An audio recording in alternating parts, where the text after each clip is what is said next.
Yeah, I'm back. I've had a bit of a break. I'll tell you why in the next video. Before that, I want to have a little bit of a rant. Over the last couple of weeks I've seen discussions on social media regarding derailments, and it's the same discussions that I've had when I used to work in the model shop. And that's where people would buy an item of rolling stock, an engine or something, take it home, it would persistently keep derailing. They'd bring it back, it would get tested on the shop's test track with no fault found. Now I agree, this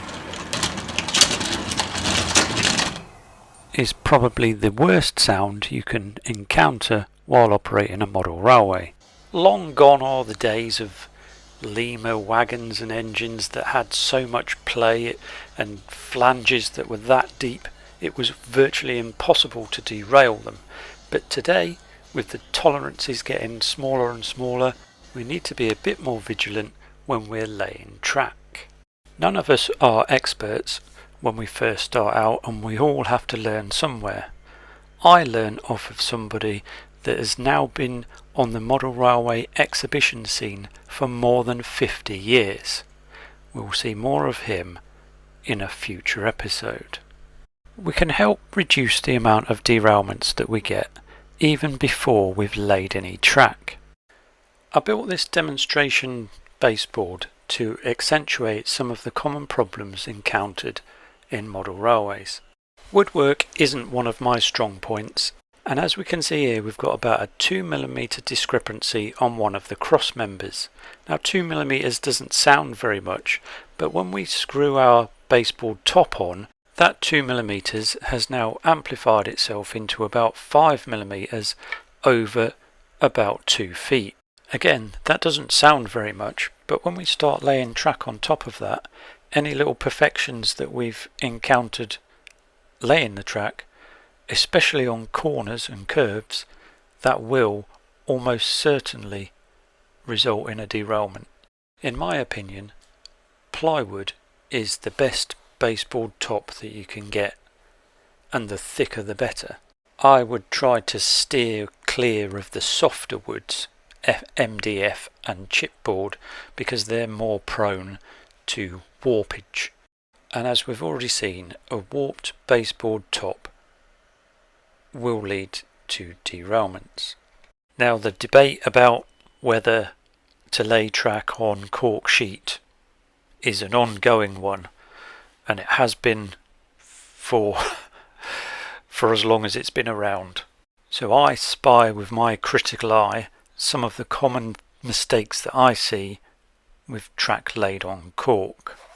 And the first one is whacking the track pin in too hard. Now I'm going to grossly exaggerate this just to get the point across. As you can see, ramming that pin in has lifted the ends of the sleepers up, which in turn reduces the gauge of the track. Not by very much, you're talking literally fractions of millimeters, but if you do that on curves where you want the gauge to be slightly wide, that again will cause derailments. Probably only noticeable when we put a straight edge ruler on top of the rail is the fact that this also creates track twist lumps, and regularly spaced track pins overly hammered in will cause a wave effect, which is called cyclic top on the real railway, which is also a big problem and a cause of derailments. If I remember, I'll put a link to the Network Rail video on cyclic top because it is quite interesting. After all, it is one of the faults that the train I drive is supposed to be able to find. While we're on with hammers and nails, there's always that misplaced hammer blow that will land on the track. Again, it probably wouldn't notice on a straight bit, but on a curve it definitely will. That's one of the reasons I've made myself a tool. I have got a bought one somewhere, but for the love of God I cannot find it. And that's just a mangled up old screwdriver with the end cut off and flattened out. Works wonders, especially in tight spots, in points and crossings. Next on my list of gripes is track planning and layout design. Again, grossly exaggerated for demonstration purposes, although I do quite often see pictures of things that I don't quite agree with. That will be reverse curves and opposing points. Now, model railways, being model railways, were all constrained for space and would all like more than what we can actually get in. But fiddling about with different setups and getting the points and curves to flow very nicely. Some simple things that we can do is reconfigure the layout of crossovers. I'm thinking more for set track layouts rather than streamlined. It will help greatly in taking the tension out of the couplings. Another easy fix is putting a short straight between the points themselves. And finally, although seemingly fairly obvious, even I've missed the odd fish plate that's slipped underneath a rail and has created a lump in the track. It did cause a derailment, and it was the only reason I noticed that it was a mistake. My critical eye also spots another of my sort of pet hates, really. It's trying to force streamlined track into set track configurations, which normally results in a kink in the rail somewhere. Before I go, I'd like to cast my mind back to when one day I was operating the railway in Father's garage, and I had a derailment, and he heard it, and he come over and said, "Why did that derail?" And I said, "I don't know, it just did." And then ensued for about 5 minutes afterwards, there was a almost public inquiry into why there was a derailment.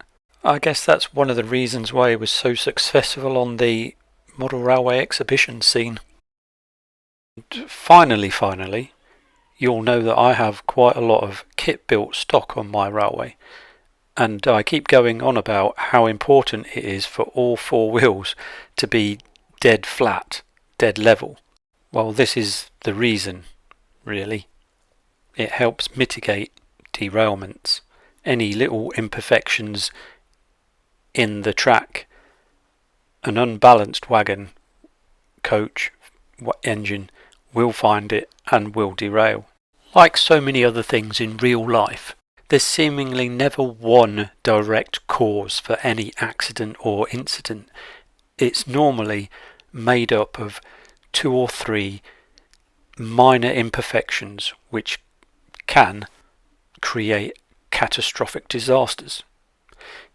So if we can take 1 or 2 of those out of the equation, hopefully we should be able to have trouble-free running. There's probably a few things that I've missed out as well, obviously.